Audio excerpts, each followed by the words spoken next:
بلغنا رمضان. اعوذ باللہ من الشیطان الرجیم. بسم اللہ الرحمن الرحیم. رب اشرح لی صدری ویسر لی امری واحلل عقدۃ من لسانی یفقہوا قولی واجعل لی وزیرا من اہلی.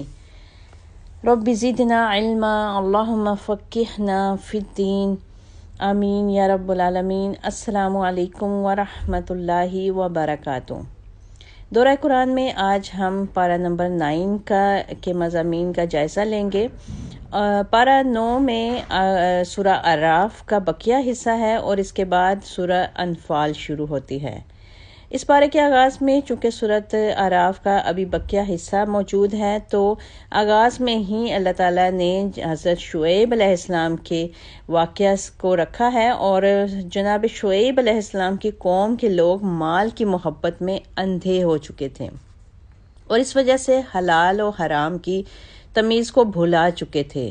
حضرت شعیب علیہ السلام نے جب ان کو پورا تولنے اور ماپنے کا حکم دیا تو انہوں نے ایک دوسرے کو مخاطب ہو کر کہا کہ اگر تم نے شعیب علیہ السلام کی پیروی کی تو گھاٹے میں پڑ جاؤ گے. اللہ تعالیٰ کہتے ہیں کہ حقیقی خسارہ اور گھاٹا تو شعیب علیہ السلام کو جھٹلانے والوں کے لیے تھا. اس کے بعد کی آیات میں اللہ تعالیٰ نے آسمانی برکتیں حاصل کرنے کا ذریعہ بتایا اور کہا کہ اگر بستیوں کے رہنے والے ایمان اور تقوی اختیار کریں تو اللہ تعالیٰ ان کے لیے آسمان اور زمین سے برکتوں کے دروازے کھول دے گا. لیکن چونکہ وہ اللہ کے احکامات کو جھٹلاتے ہیں اس لیے اللہ تعالیٰ ان پر گرفت کرتے ہیں. اس کے بعد آگے تفصیل سے اللہ تعالیٰ نے حضرت موسیٰ علیہ السلام اور فرعون کا واقعہ بیان کیا ہے. اللہ تعالیٰ نے جناب موسیٰ علیہ السلام کی فرعون کے دربار میں آمد کا ذکر کیا اور بتایا کہ جب موسیٰ علیہ السلام فرعون کو توحید کی دعوت دینے آئے اور فرعون نے سرکشی کا مظاہرہ کیا تو موسیٰ علیہ السلام نے اللہ کے حکم سے اللہ کی عطا کردہ نشانیوں کو ظاہر فرمایا. آپ نے اپنے عصا کو زمین پر گرایا تو وہ بہت بڑا اژدہا بن گیا. پھر آپ نے اپنے خالی ہاتھ کو اپنی بغل میں ڈال کر باہر نکالا تو وہ روشن ہو گیا. اللہ تعالیٰ کی اتنی واضح نشانیوں کو دیکھ کر بھی فرعون اور اس کے ماننے والے سرکشی پر ڈرے رہے اور حضرت موسیٰ علیہ السلام اور ان کے بھائی ہارون علیہ السلام کو جادوگر قرار دے دیا. فرعون نے اپنے درباریوں سے مشورہ کرنے کے بعد مصر کے ایک بہت بڑے میدان کو مقابلے کے میدان کے طور پر منتخب کیا اور سلطنت میں منادی کروا دی کہ تمام جادوگر وسیع میدان میں جمع ہو جائیں. جب سلطنت کے تمام جادوگر فرعون کے پاس پہنچے تو فرعون نے انہیں کہا کہ اگر تم موسیٰ علیہ السلام پر غالب آ گئے تو میں تمہیں اپنے مقربین میں شامل کر لوں گا. وسیع میدان میں حق اور باطل کے عظیم و شان مارکے کا بندوبست کیا گیا. جادوگروں نے پہلے اپنی جادوگری کا مظاہرہ کیا اور اپنی رسیوں کو زمین پر گرا دیا. تمام رسیاں دیکھنے والوں کے لیے سانپ بن گئیں. وقتی طور پر حضرت موسیٰ علیہ السلام کی آنکھیں بھی جادو سے متاثر ہو گئیں. اللہ تعالیٰ نے ان پر وحی نازل فرمائی کہ آپ اپنے عصا کو زمین پر پھینکیں. جب حضرت موسیٰ علیہ السلام نے اپنے عصا کو زمین پر پھینکا تو وہ بہت بڑا اژدہا بن گیا اور ساری رسیوں کو نگل گیا. جادوگروں نے عصا کو اژدہا بنتے ہوئے دیکھا تو وہ سمجھ گئے کہ یہ جادو کی کرشمہ سازی نہیں بلکہ معجزاتی اثرات ہیں. وہ فوراً سے پہلے اللہ تعالیٰ کی بارگاہ میں سجدہ ریز ہو گئے اور کہنے لگے کہ ہم موسیٰ اور ہارون کے پروردگار پر ایمان لے آئے.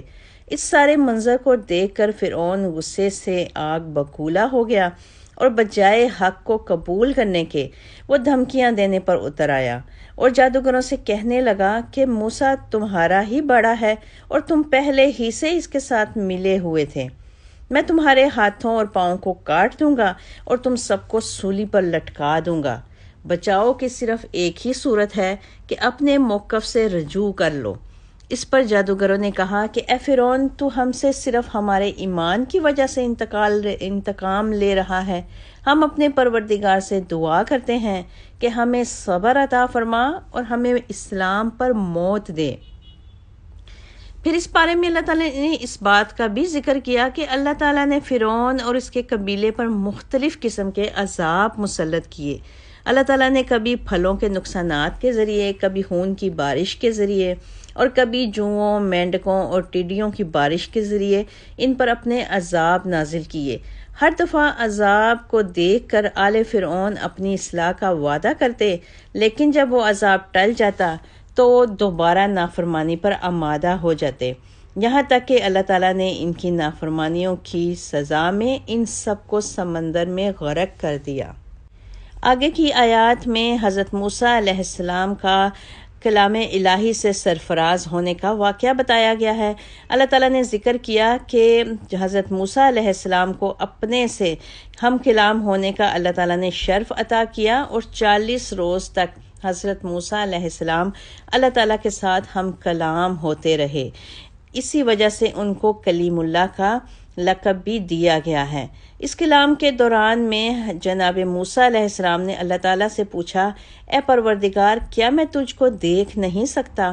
تو اللہ تعالیٰ نے کہا کہ نہیں، لیکن ایک دفعہ کوہ طور پر نظر کریں، اگر یہ اپنی جگہ جمع رہا تو آپ مجھ کو دیکھ سکتے ہیں۔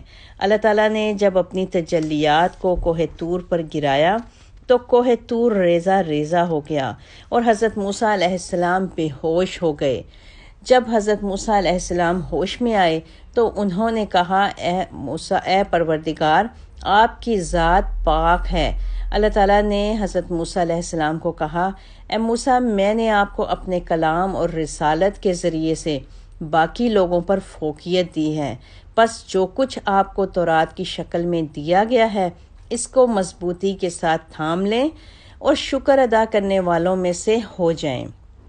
حضرت موسیٰ علیہ السلام جب کوہ طور پر اللہ تعالیٰ سے ملاقات کے لیے گئے تو آپ کی عدم موجودگی میں حضرت ہارون علیہ السلام کو نگران کے طور پر مقرر کر گئے تھے۔ حضرت موسیٰ علیہ السلام کی عدم موجودگی کا فائدہ اٹھاتے ہوئے سامری جادوگر نے سونے کا ایک بچھڑا بنا کر اس میں جبرائیل علیہ السلام کے قدموں سے مس ہونے والی راکھ کو ڈال کر جادو پھونکا تو اس میں سے حقیقی بچھڑے کی آوازیں آنا شروع ہو گئیں۔ جناب موسیٰ علیہ السلام کی قوم کے لوگوں نے حضرت موسیٰ علیہ السلام کی عدم موجودگی میں اس کو پوجنا شروع کر دیا۔ حضرت ہارون علیہ السلام نے اپنی قوم کے لوگوں کو بہت سمجھایا کہ یہ شرک ہے اور اس سے بچنا چاہیے، لیکن ان نادانوں نے حضرت ہارون علیہ السلام کی نصیحت کو پس پش ڈال دیا، اور حضرت موسیٰ علیہ السلام اللہ تعالیٰ سے ملاقات کے بعد جب تورات کو لیے ہوئے پلٹے تو اپنی قوم کے لوگوں کو شرک کی اس دلدل میں دھنسے ہوئے پایا۔ آپ اس منظر کو دیکھ کر اتنے غضبناک ہوئے کہ آپ نے حضرت ہارون علیہ السلام کی داڑھی کے بالوں کو پکڑ لیا۔ حضرت ہارون علیہ السلام نے حضرت موسیٰ کو کہا کہ اے میرے برادر عزیز، میں نے ان کو بہت سمجھایا لیکن انہوں نے میری کسی نصیحت کو قبول نہ کیا، اور میں نے اس لیے زیادہ اصرار نہیں کیا کہ کہیں آپ یہ نہ کہیں کہ میں نے بنی اسرائیل میں تفرقہ ڈال دیا ہے۔ حضرت موسیٰ علیہ السلام کا غصہ ٹھنڈا ہوا تو آپ نے اپنے اور حضرت ہارون علیہ السلام کے لیے اللہ کی بارگاہ میں دعا مانگی کہ اے پروردگار، ان کو اور فاسقوں کے درمیان تفریق پیدا کر دیں۔ اللہ تعالیٰ کہتے ہیں کہ جن لوگوں نے بچھڑے کی پوجا کی ان کو اللہ تعالیٰ نے اپنے غضب کا نشانہ بنایا اور دنیا کی ذلت بھی ان کا مقدر بن گئی۔ تاہم جن لوگوں نے اس برے عمل کے بعد توبہ کی اور اللہ پر صحیح طریقے سے ایمان لائے تو اللہ نے ان کو بخش دیا۔ آگے کی آیات میں اللہ تعالیٰ نے پھر اس واقعے کا ذکر کیا کہ حضرت موسیٰ علیہ السلام کی قوم کے لوگ جب بچھڑے کی پوجا کر چکے تو حضرت موسیٰ علیہ السلام نے اللہ کی بارگاہ میں استغفار اور توبہ کے لیے اللہ کے حکم سے 70 نمائندے یعنی 70 افراد کو چنا۔ جب وہ مقررہ جگہ پہنچے تو اللہ تعالیٰ نے ایک زلزلہ ان پر مسلط کر دیا اور وہ سب کے سب ہلاک ہو گئے۔ اس منظر کو دیکھ کر حضرت موسیٰ علیہ السلام نے اللہ تعالیٰ کے ہاں دعا مانگی کہ اے میرے پروردگار، اگر تو چاہتا تو مجھے اور ان سب کو پہلے ہی ہلاک کر دیتا۔ کیا تو اس گناہ کی وجہ سے ہمیں ہلاک کرے گا جس کا ارتکاب ہمارے نادانوں نے کیا؟ یہ تو تیری طرف سے ایک آزمائش تھی جس میں تو نے انہیں ڈال دیا، ورنہ حقیقت میں گمراہی اور ہدایت تو تیرے اختیار میں ہے۔ اس دعا کے بعد اللہ تعالیٰ نے ان کو دوبارہ زندہ کر دیا۔ اللہ تعالیٰ نے ہفتے کے دن والی آزمائش کا بھی یہاں پہ ذکر کیا کہ سمندر کے کنارے ایک بستی کے رہنے والے یہودیوں کو اللہ تعالیٰ نے ہفتے کو مچھلیوں کے شکار سے روکا، لیکن وہ ہفتے کے دن جال لگا لیتے اور اتوار کو مچھلیاں پکڑ لیتے۔ ان نافرمانوں کو اس بستی کے ایک گروہ نے نیکی کی نصیحت کی، جبکہ ایک گروہ غیر جانبدار تھا۔ غیر جانبدار گروہ نے نصیحت کرنے والے گروہ کو کہا، تم ان لوگوں کو سمجھا کر کیا کر لوگے جو ہلاکت یا اللہ کے عذاب کا نشانہ بننے والے ہیں۔ اس پر نصیحت کرنے والی جماعت نے کہا، اس کار خیر سے ہمارا عذر ثابت ہو جائے گا اور ہماری حجت پوری ہو جائے گی، اور ہو سکتا ہے کہ یہ لوگ بھی راہ راست پر آ جائیں۔ اللہ تعالیٰ نے اپنی نافرمانی کرنے والوں کو عذاب کا نشانہ بنا دیا اور ان کے چہرے اور ان کے جسم مسخ کر کے انہیں بندروں کی مانند کر دیا۔ اس آیت سے ہمیں یہ سبق ملتا ہے کہ جہاں کہیں بھی برائی کا ارتکاب ہو رہا ہو یا اللہ کی نافرمانی ہو رہی ہو، وہاں پر منہ بند کر کے نہیں بیٹھ جانا چاہیے، بلکہ امر بالمعروف اور نہی عن المنکر کا درس دیتے رہنا چاہیے۔ ہو سکتا ہے کہ وہ اس بات سے راہ راست پہ آ جائیں۔ آگے کی آیات میں اللہ تعالیٰ نے پیارے نبی صلی اللہ علیہ وسلم کی 2 عظیم خصوصیات کا ذکر کیا ہے۔ اللہ تعالیٰ فرماتے ہیں کہ رسول اللہ صلی اللہ علیہ وسلم کا ذکر تورات اور انجیل میں بھی موجود تھا۔ اس کے بعد اللہ تعالیٰ نے فرمایا کہ رسول اللہ صلی اللہ علیہ وسلم کو اللہ تعالیٰ نے تمام انسانوں کی طرف مبعوث فرمایا تھا۔ آپ کی رسالت زمانوں اور علاقوں کی حدود سے بالاتر ہے۔ مزید اللہ تعالیٰ نے اس بارے میں اس بات کا بھی ذکر کیا کہ اللہ تعالیٰ کے خوبصورت نام ہیں اور ہمیں اللہ کو ان خوبصورت ناموں کے ساتھ ہی پکارنا چاہیے۔ اللہ تعالیٰ نے بتایا کہ جو لوگ رسول اللہ صلی اللہ علیہ وسلم کے پاس آ کر ان سے پوچھتے تھے کہ قیامت کب آئے گی، اللہ نے کہا کہ آپ ان کو فرما دیجئے کہ اللہ کے سوا اس کے وقت کو کوئی نہیں جانتا۔ اور اس سورہ کے آخر میں اللہ تعالیٰ نے ارشاد فرمایا کہ جب قرآن مجید کی تلاوت ہو رہی ہو تو اس کو توجہ سے سننا چاہیے اور خاموشی کو اختیار کرنا چاہیے۔ اللہ تعالیٰ توجہ سے قرآن سننے کی وجہ سے انسانوں پر رحم فرمائے گا، آمین انشاءاللہ تعالیٰ۔ اس کے بعد سورہ انفال شروع ہوتی ہے۔ سورہ انفال میں اللہ تعالیٰ بیان کرتے ہیں کہ اللہ نے بدر کے معرکے میں مسلمانوں کی قلیل تعداد کے باوجود ان کو کافروں پر غالب کیا اور ان کی مدد کے لیے 1000 فرشتے اتارے۔ سورہ آل عمران میں بھی اللہ تعالیٰ نے ارشاد فرمایا تھا کہ اللہ نے 3000 اور اس کے بعد صبر و استقامت کے مظاہرے کے صورت میں 5000 فرشتوں کے نزول کا وعدہ فرمایا تھا۔ اپنی غیبی مدد کے ذریعے سے اللہ تعالیٰ نے کافروں کو مغلوب اور مسلمانوں کو غالب کر دیا۔ اس کے بعد اگلی آیات میں آداب جہاد بتائے جا رہے ہیں اور کہا گیا ہے کہ جب مسلمانوں کا لشکر کا مقابلہ لشکر کفار سے ہو تو ان کو کفار کی طرف اپنی پشتوں کو نہیں پھیرنا چاہیے، یعنی منہ نہیں موڑنا چاہیے، اور جو کوئی بھی لشکر کفار کی طرف پشت کرے گا سوائے اس کے کہ اس کا پلٹ کر حملہ کرنے کا ارادہ ہو تو ایسے بھگوڑے کو ٹھکانہ جہنم ہوگا، اور وہ بہت برا ٹھکانہ ہے، یعنی جہاد سے منہ موڑنے والے کا انجام صرف اور صرف جہنم بتایا گیا ہے۔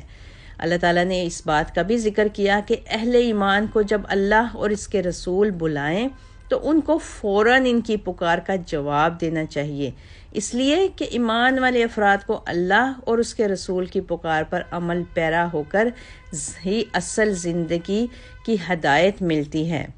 اس کے بعد اس سورہ میں کفار کی ناکام تدابیر کا ذکر کیا گیا کہ کافروں کا ارادہ یہ تھا کہ رسول اللہ صلی اللہ علیہ وسلم کو یا تو قید کر لیا جائے یا ان کو شہید کر دیا جائے یا پھر ان کو جلا وطن کر دیا جائے، اور وہ اپنی تدبیر کر رہے تھے اور اللہ تعالیٰ کی تدبیر ان کی تمام تدبیروں پر غالب آئی اور وہ اپنے برے ارادوں میں ناکام ہو گئے۔